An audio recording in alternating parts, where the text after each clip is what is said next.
মিছিলে প্রথম ছিল হলো টোকাইরা টোকাইরা ছিল, কিশোর গ্যাং বলা হয় তারা ছিল। দ্বিতীয় সারিতে ছিল স্কুলের ছেলেমেয়েরা, তৃতীয় সারিতে ছিল কলেজ ইউনিভার্সিটি পোলাপানরা, দ্বিতীয় সারিতে ছিল না।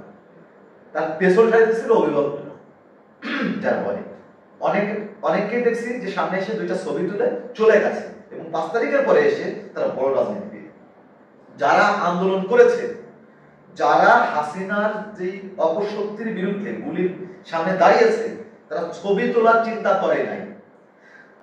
গণ অভ্যুত্থানের মধ্য দিয়ে যে নেতৃত্বগুলো উঠে আসে, সেটা আমরা দীর্ঘদিন ধরে যা দেখছি, সেখানে কয়েকটি নাম খুব গুরুত্বপূর্ণ হয়ে আসে। আজকে আমাদের মধ্যে আছেন আমাদের সহযোদ্ধা, সার্বভৌমত্ব আন্দোলনের কেন্দ্রীয় সংগঠক শামীম রেজা ভাই।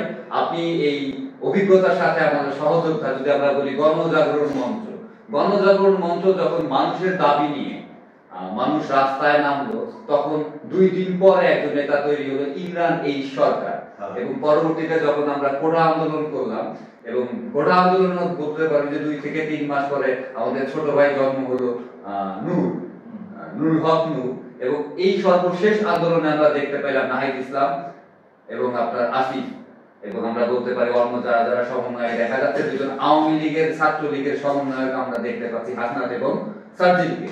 তো আপনার কি মনে হয় না যে গণ অভ্যুত্থানের মধ্য দিয়ে আমরা যে নেতৃত্ব তৈরি হয়, সেটা মূলত আসলে গণজোয়ারেই, আমি বলবো যে কর্পোরেটের জোয়ারেই ভেসে গেছে? আগের ইতিহাস আমরা দেখি, তো এখানে ভবিষ্যতের যে নেতৃত্ব, তাকে আপনি কিভাবে দেখছেন?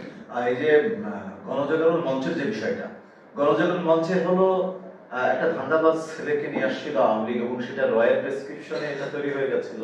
ওদের ইচ্ছা ছিল, ওদের তখন যে টার্গেটটা ছিল যে ইসলামিক যে শক্তিটা আছে এদের পুরোপুরি ধ্বংস করে দিয়ে ইমরান সরকারের মতো একটা বাটপারকে দিয়ে টোটালি একটা জাগরণ সৃষ্টি করেছিল। তো ওইটা আসলে তেমন মানে বলার মতো তেমন কিছুই ছিল না, সেগুলো এখনো রাস্তা রাস্তায় ঘুরে বেড়াচ্ছে। তার পরবর্তীতে আমাদের যে স্বপ্ন ছিল, আমরা দীর্ঘদিন এই যে 18 উদাহরণ দেয় বা 24-এর উদাহরণ,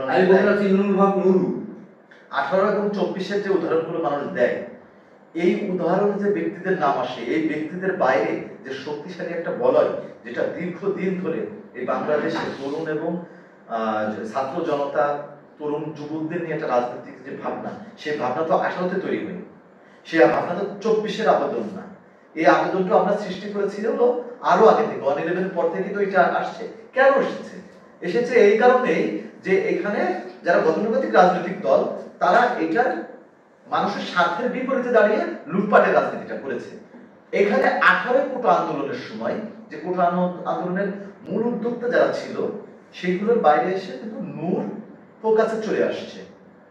ফোকাসে আসার পরে নূর ভিপি হয়, এবং সেখানে ডাকসু ইলেকশনের যে আবেদনটা, এটা কিন্তু স্টুডেন্টের ছিল না, এটা স্টুডেন্টের বাইরের বিরোধ অংশ চাওয়াটা ছিল। তো ওই সময়টাই নূর ভিপি হয়, এবং নূরের জায়গা থেকে কিন্তু একটা বড় জাগরণ সৃষ্টি হয়েছে। 18 যে কোটা আন্দোলন, তারপরে হলো প্রাইভেট ইউনিভার্সিটি ঘাট আন্দোলন এবং সড়ক আন্দোলন। এইখানে কিছু স্কুল কলেজের পোলাপান কি হয়েছে, তারা কিন্তু প্রস্তুতি নিয়েছে কি পরবর্তী আন্দোলনে, এবং তারপরে 24-এর আন্দোলন সফল হয়েছে। ভাই আমি একটু আপনাকে আটকাচ্ছি, আপনি যখন বললেন যে আমাদের 14 যে গণজাগরণ, সেখানে ইন্ডিয়ার র দ্বারা ইমরানের সরকারি প্ল্যান ছিল। 18-র যে আন্দোলন, সেখানে আমরা দেখতে পেলাম পরবর্তীতে নুরুল হক নূর তৈরি হলো, এবং আমরা দেখতে পেলাম যে ইসরায়েলের সাথে তার সম্পর্ক, মানে ইসরায়েলের সাথে সম্পর্ক হওয়ার পরে তো মূলত নূর আরেকটা ধাপে চলে গেল আন্তর্জাতিক ভাবে। তো আমি যদি দেখতে পারি যে প্রথমটা ইন্ডিয়ান গোয়েন্দা সংস্থা, পরটা ইসরায়েলি গোয়েন্দা সংস্থা, এবং বর্তমানে যেটি হচ্ছে, এটি আসলে কোন সংস্থা বলে আপনি ভাবছেন? আচ্ছা, 18 কোটা আন্দোলনের পরবর্তীতে ডাকসুর দীর্ঘদিন পরে ডাকসুর ভিপি হিসেবে নুরুল হক নূরকে পাওয়া গিয়েছিল। নুরুল হক নূরের যে মোসাদের কথা বলা হয়, তো নুরুল হক নূর যেটা করেছে এখানে, আসলে ওইটা কিন্তু আসলে মোসাদের কানেকশন না, কারণ এই মেন্ডিয়ান সাফাদি এবং ইন্ডিয়ার যে ওই হিন্দু একটা লোক আছে, নামটা ভুলে যাচ্ছি কেন, যাই হোক, মেন্ডিয়ান সাফাদি আসলে সাউথ এশিয়ায় বাটপারি করার জন্য, আমাদের দেশে এরকম সাদা কিছু ওই ইংল্যান্ডের বা সাদা লোকগুলো এলে মানুষের কাছে আলাদা গ্রহণযোগ্যতা পায়, ওরা আসলে লিকুড পার্টি বলা হচ্ছে বা করছে, এরা আসলে এক ধরনের বাটপার, যারা সাউথ এশিয়া বা এশিয়ার ভিতরে রাজনৈতিক দলগুলোর ভিতরে একটা লোভ টোপ দেয়। আমরা যাদের লোভ আছে সেই তো লোভটা নিবে। হ্যাঁ, টোপ দেয়, টোপ দিয়ে তারপর বলে যে না তোমাদের এই করবো, নানা রকম প্রলোভন দেখিয়ে তাদের সাথে দেখা করে সেটা ফুটেজ আকারে রাখে। পরবর্তীতে ওই ফুটেজ গুলো ওদের কাজ হলো বিরোধী দলের ব্যক্তিদের ফুটেজ ওরা গভর্নমেন্টের কাছে দেয়, সরকারি দলকে দিয়ে বেশি টাকা নেয়। আবার সরকারি দলের যদি কেউ যায়, ওরা আসলে ওই ফুটেজটা বিরোধী দলকে কাউকে দিয়ে ওটা কি করে, মানে ব্ল্যাকমেইলের যে বিষয়টা ওরা আসলে এই বাটপাইটা করে। কিন্তু নূর যেটা করেছে, বয়স কম, আন্দোলন আর রাজনীতি তো এক না, রাজনীতি একটা দীর্ঘপথের ব্যাপার আর রাজনীতি অভিজ্ঞতা একটা আলাদা ব্যাপার। তো আন্দোলন করে এসে সে যদি বলে যে আমি দক্ষ রাজনীতিবিদ, এগুলো ভুল। তো এরকম একটা আমিত্ব ঢুকে গেছিল তখন, অনেকগুলো সেলিব্রিটিদের ভিতরে আমিত্ব ঢুকে গেছিল। তো যার কারণে ওরা আসলে সঠিক সিদ্ধান্তটা নিতে না পারার কারণে মেহেদী সাফাদের মতন একটা বাটপারের কাছে ফেসে গেছে। আমি তো আরেকটু যোগ করতে চাচ্ছি, যখন দেখতে পাচ্ছি যে নূর যখন ভিপি হইল, মানে সেই যে নির্বাচনটা, সেই নির্বাচনটা কিন্তু আজ পর্যন্ত স্পষ্ট না। এবং তারপর পরে যখন দেখা গেল যে শেখ হাসিনার পায়ে হাত দিয়ে সালাম করবো, তখন নুরুকে কিন্তু শিশু বলা যাচ্ছে না। এবং আজ পর্যন্ত তার বিএনপির সাথে যে রকম সম্পর্ক বা তার উত্থান, পুরাটাই কি মনে হচ্ছে না যে সে একটি কৌশলী, এবং এই কৌশল শুধু তার না, তার পেছন দিক থেকে গুটি চালায় তাকে এতদূর নিয়ে আসছে। আমাদের রাজনৈতিক সংস্কৃতি হলো যে কাউকে সেজদা দেয়া, এখানে সক্রিয়ভাবে বা নিজেই যেটা বলা হয় স্বতন্ত্রভাবে উঠে দাঁড়ানো। তো স্বতন্ত্রভাবে উঠে দাঁড়ানোর এই ভাবনাটা না দিয়ে, এরা আসলে আমি একটা উদাহরণ দিতে চাই। আমি সবসময় আমার এই যারা ভাই আছে বা যারা রাজনীতির আমরা একসাথে সহযোদ্ধা, তাদের বলি যে যদি কখনো মেরুদণ্ড তোমার কেউ বাঁকা করে, তাহলে তুমি কেন মেরুদণ্ড বাঁকা করবা? মেরুদণ্ড শক্ত রাখতে হবে, কারণ বেশিরভাগই ওরা সেজদা দিয়ে ফেলে, বাঁকিয়ে ফেলে। তো আমার কাছে কথা হলো যে আলোর দিকে না ছুটে তুমি একটা জোনাকি হও এবং অন্ধকারে চলে যাও, সেটা মানুষের কাছে দৃশ্যমান হবে। তো রাজনীতিতে আসলে এই ধরনের মানুষগুলো দরকার। তো এখানে যেটা হচ্ছে, যদি কোনো কারণে বৃহৎ কোনো দলের সাথে নূর বা গণ অধিকার পরিষদ সম্পৃক্ত হয়ে যায়, তাহলে 14 দলের মতন ওরা বিলীন হয়ে যাবে। কারণ আর যদি স্ট্রং ভাবে দাঁড়িয়ে থাকে, যেহেতু ওই দলের প্রতি আমার একটা ভালোবাসা আছে এবং ওই গণ অধিকার পরিষদে যারা আছে তাদের বেশিরভাগই আমার খুব প্রিয় এবং ভালোবাসা, ওইখানে এখনো রাজনৈতিকভাবে দক্ষ সংগঠক বা নেতার উপস্থিতি খুবই কম। রাজনীতি মানুষ যেটা চায়, যে ধরনের রাজনীতি চায় বা মানুষ যে ধরনের কল্যাণ কাজ চায়, সেই কাজগুলো তো বোঝার মতন প্রতিনিধি লাগবে, সেটাকে এখন ঘাটতি আছে।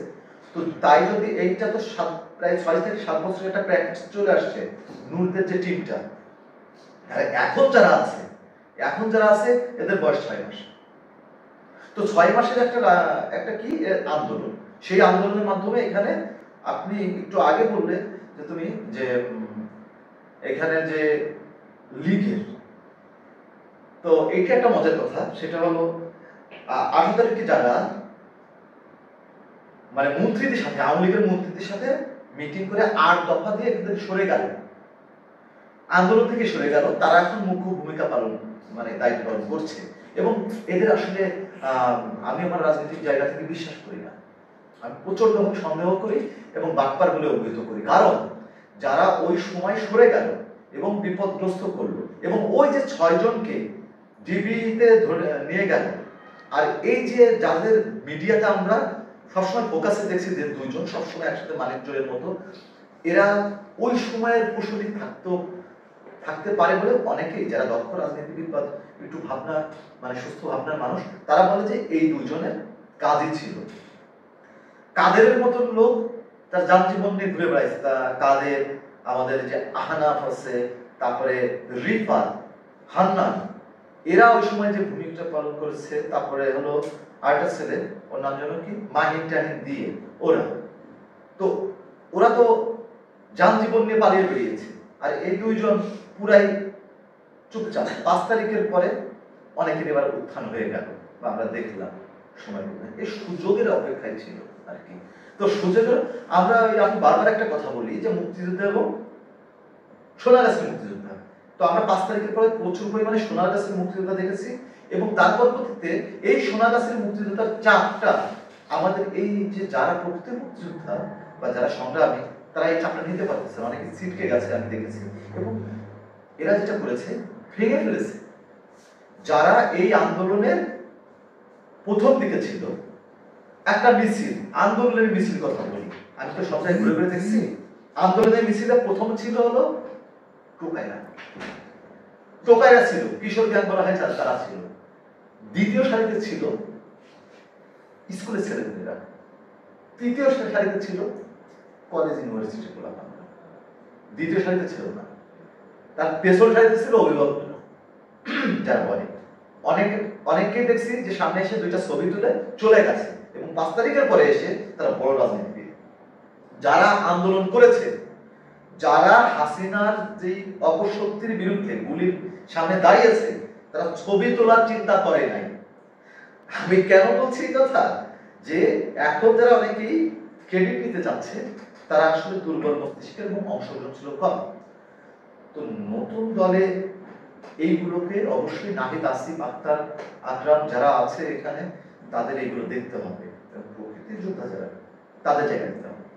ধন্যবাদ ভাই। আমার ধারণা যে 2014 ইমানুয়েল সরকার 2018 রুল হক নুরুকে দেখে জাতি যে সিদ্ধান্ত নিয়েছে, সেই চোখ দিয়েই তারা নতুন যে কমিটি আসছে তাকে পর্যবেক্ষণ করবে, এবং জাতি অবশ্যই তার প্রকৃত সন্তানদের খুঁজে নিবে, যারা কিনা প্রতিটি আন্দোলনে ভেতর থেকে মানুষকে জাগরণ করে আবার মানুষের মধ্যে হারিয়ে যায়। ধন্যবাদ সবাইকে। আর দিয়ে দিই। না,